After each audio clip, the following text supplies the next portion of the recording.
कुछ लोग हमारी लाइफ में सेम नहीं रहते।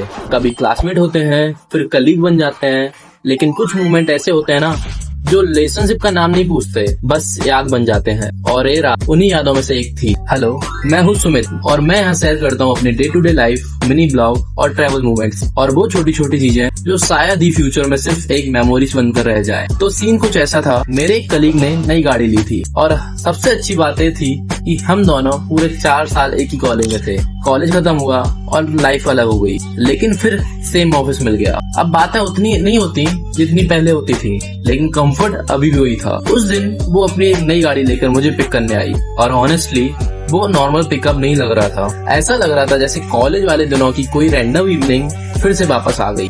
रोड पे सॉन्ग चल रहे थे, बीच बीच में रैंडम बातें, कभी ऑफिस गॉसिप, कभी कॉलेज मेमोरीज और कभी वो साइलेंस जो ऑकवर्ड नहीं होता, बस पीसफुल होता है। हम सीधे निकल पड़े इंदौर के फेमस खजराना गणेश मंदिर। नई गाड़ी थी तो सबसे पहले भगवान का आशीर्वाद लेना जरूरी था। रात का टाइम था, मंदिर की लाइट अलग ही साइन कर रही थी।